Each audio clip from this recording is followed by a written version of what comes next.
Welcome to another episode of The Brand Called You, a podcast and podcast show that brings you leadership lessons, knowledge, experience, and wisdom from thousands of successful individuals from around the world. I'm your host, Ashutosh Garg, and today I'm delighted to welcome a tech leader and an author from London, UK, Mr. Jamie Dobson. Jamie, welcome to the show. Thank you so much for having me, Ash. Good to see you. Thank you. Jamie is the founder of Container Solutions, and he's an author. And all of you know I'm very partial to authors. He's an author of a book titled The Cloud Native Attitude. So, Jamie, we're going to talk primarily about your book. But before we get to your book today, you had a fascinating journey from a childhood passion for programming to co founding Container Solutions. Tell me about your early influences and how you got into technology.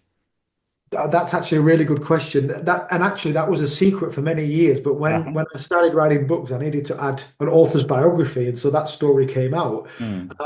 Now, I was born in 1976. This is a very peculiar chain of events. Mhm.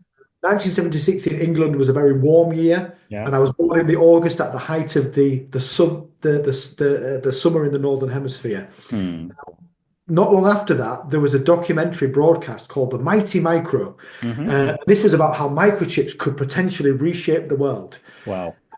I'm not sure if you've ever come across the BBC. I think you might have heard of I them, have, of course. the British Broadcasting Company. Now, The Mighty Micro was broadcast on a competitive outlet Hmm. on commercial television. Now, the BBC panicked so much that they commissioned their own documentary series and Mm. then their own computer for use in schools. And Mm. this peculiar chain of events is how come I got my tiny little hands on a computer when I was about 8 or 9 years of age. Hmm. Amazing. Amazing. And, cloud computing is something that has evolved very rapidly. Today, all the biggies, of course, have cloud compute, cloud assets of their own, but every country has their own cloud. What, in your opinion, has been some of the most significant breakthroughs in cloud native technology over the past few years?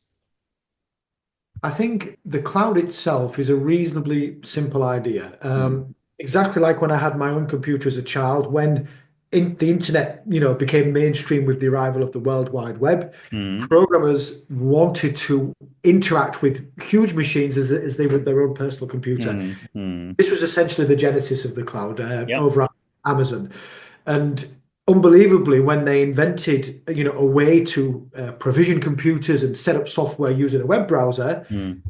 just as easy as it was for their own customers to order books at the time, they unbelievably started an industry that Mm. didn't have any competitors for the following 7 years. Mm. So that's how long it took for Microsoft and then Google to catch up with Amazon.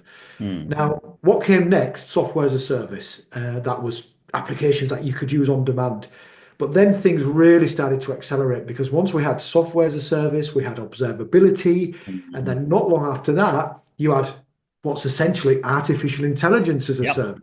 Mm. If you want to add speech to text recognition or vice versa to your applications, you can now do that Yep. by consuming cloud services. Mm. So the time that passed between 2010 and 2025, it really is a remarkably short amount of time, but the progress we've made has been epic. Mm.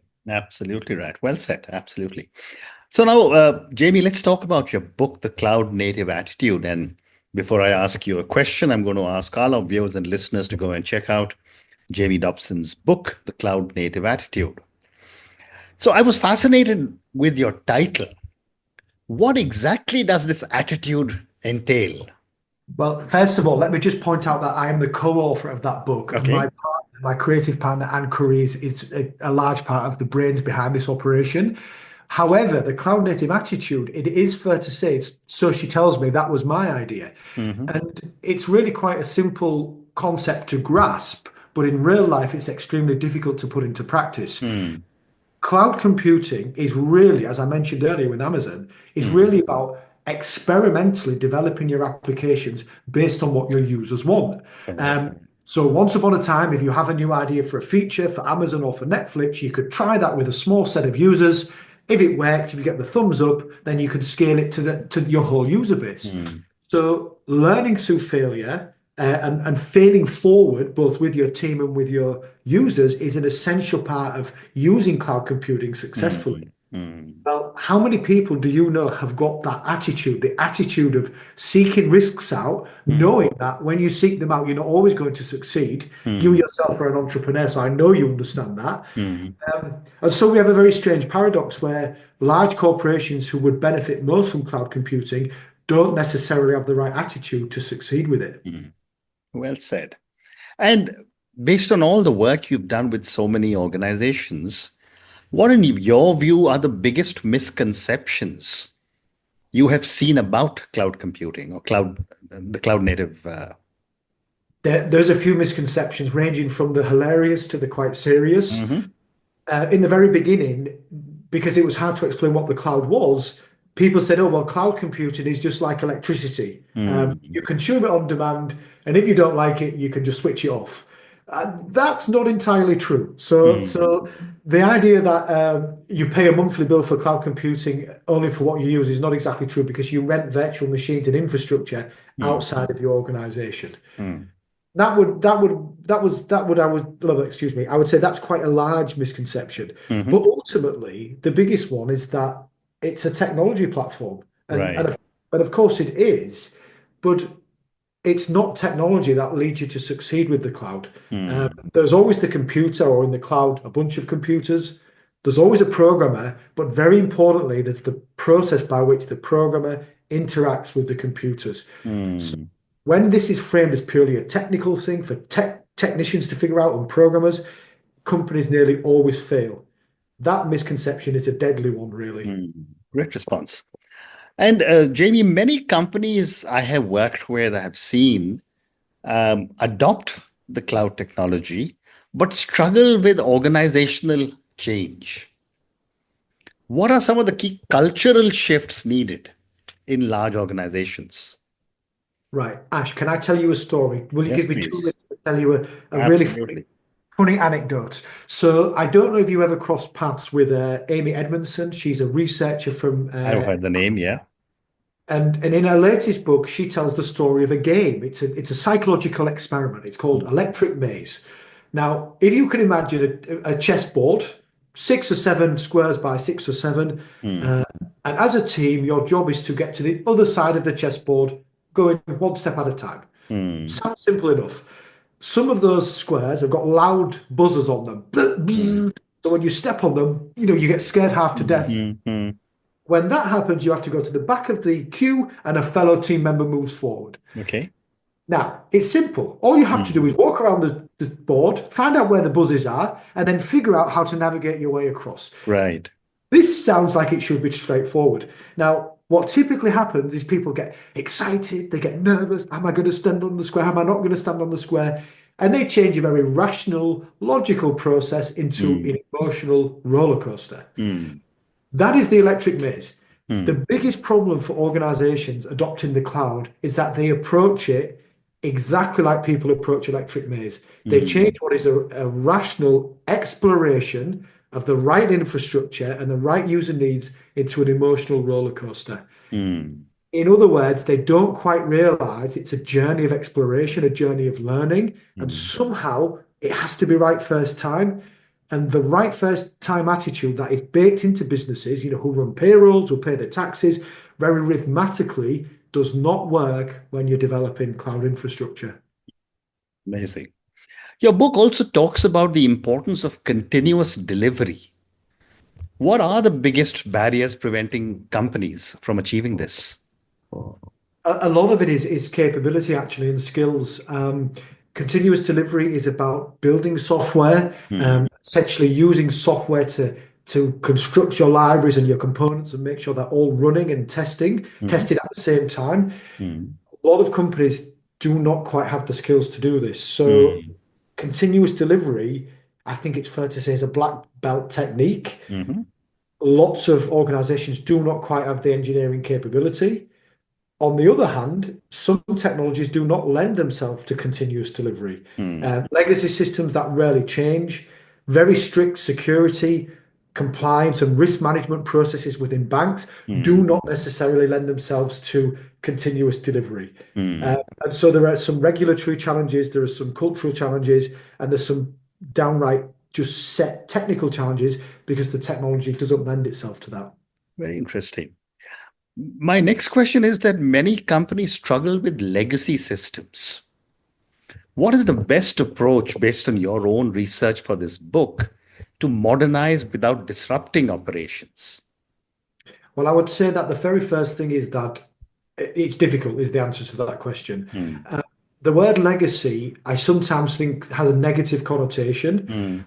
All of the world runs on legacy systems. The piping underneath the floor, the electricity system, it's all legacy. Correct. In most businesses, your legacy systems provide all of your revenue and therefore nearly all of your profitability. Now, the way to deal with this, well, first of all, if there are no benefits to dealing with it, you should just leave it. So some legacy systems are perfectly functional. They're not causing any problems.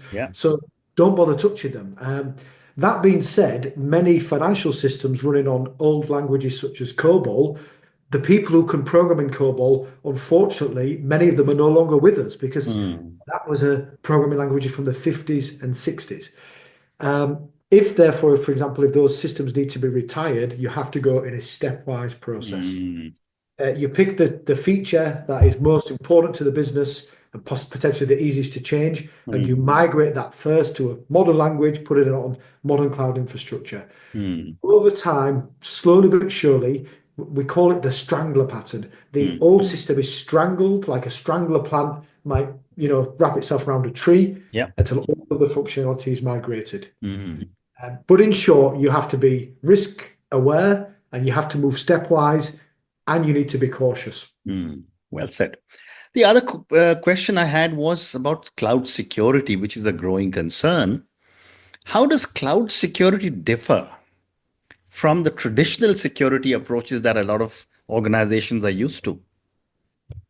Well, actually, cloud security should have been a concern from the very beginning. It's certainly been keeping me awake for almost 20 years.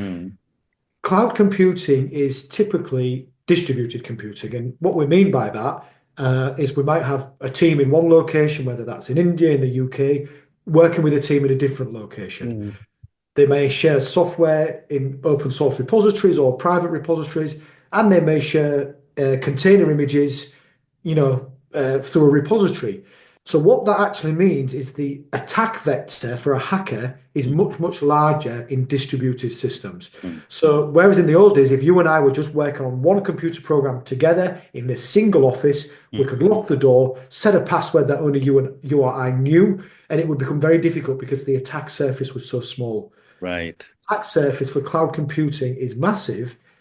And because it's premised on using other people's software, you bring in a security threat to your own company, even though that software is not yours. And of course, CrowdStrike would be the example of that.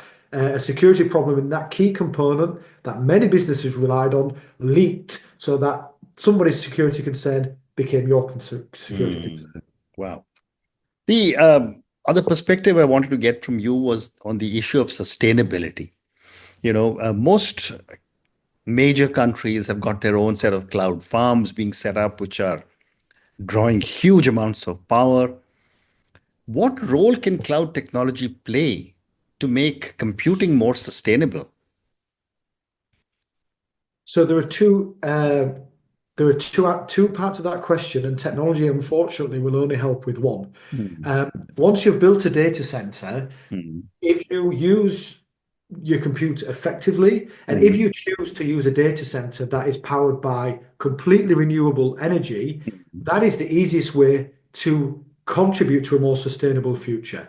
So, for example, if you're a business and you're working with, it doesn't matter who, I'll name all three of them, either Google, Amazon, or Azure, you should insist, hey, I want my cloud services provided from a data center that's powered 100% by renewables. And you would expect your partner at the cloud providers to work along with you and to help you.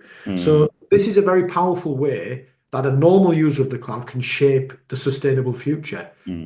However, the flip side of that is new data centers require clean water electricity, Mm. and potentially components made Yeah. from scarce materials. So Mm. that leads to global conflict, it leads to global water scarcity. Mm. So the challenge around building data centers also has a tremendous drain on the environmental resources. Mm. And recently, the planning permission for data centers in parts of Europe and America have been declined for exactly that reason. Mm.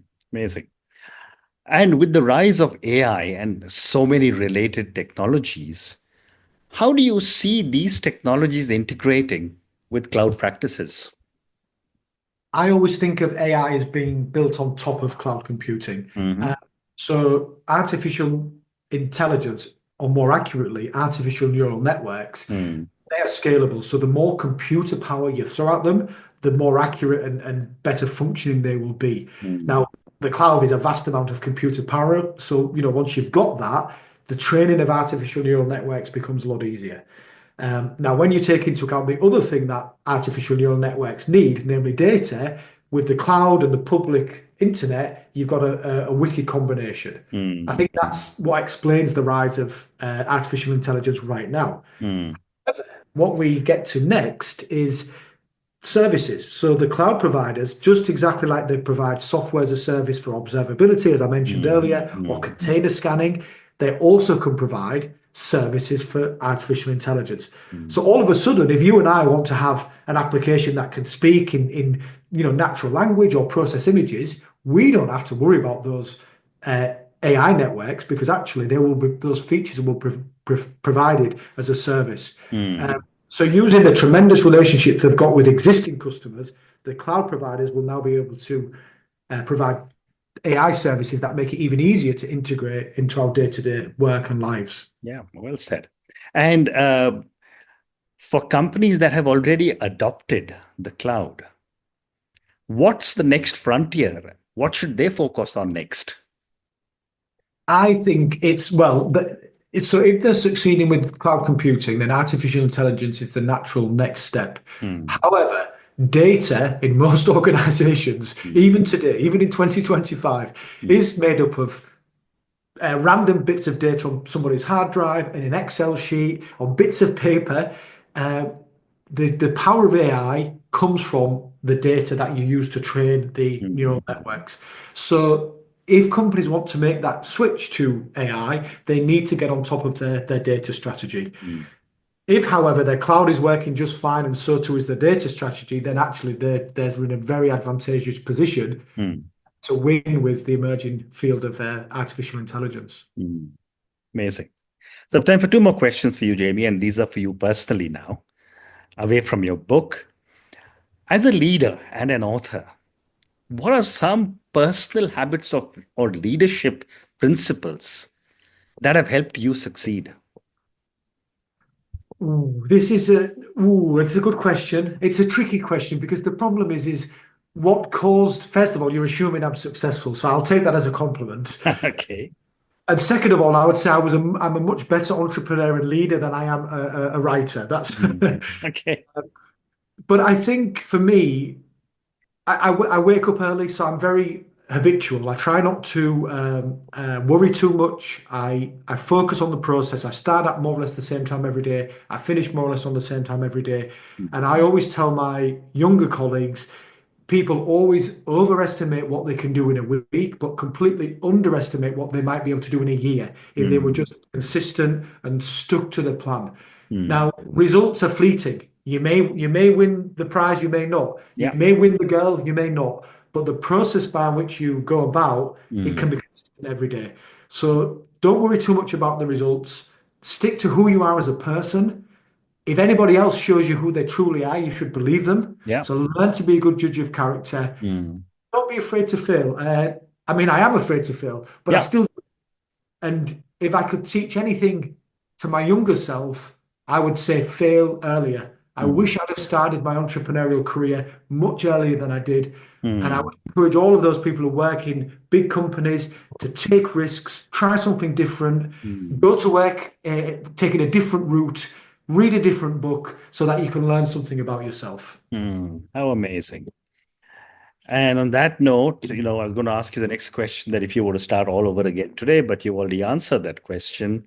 So I want to say, Jamie, on that note, thank you so much for speaking to me about your own fascinating journey. I love the way how you correlated it with 1976, which was one of the hottest years in the UK. We spoke about cloud native technology, about your book. We also covered some misconceptions about the cloud.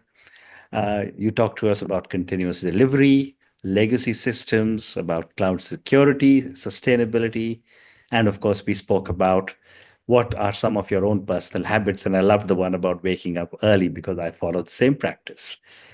Thank you, Jamie, for speaking to me, and all the very best to you. Thank you, Ash. Thank you for listening to the Brand Called You videocast and podcast, a platform that brings you knowledge, experience, and wisdom of hundreds of successful individuals from around the world. Do visit our website www.tbcy.in to watch and listen to the stories of many more individuals. You can also follow us on YouTube, Facebook, Instagram, and Twitter. Just search for the Brand Called You.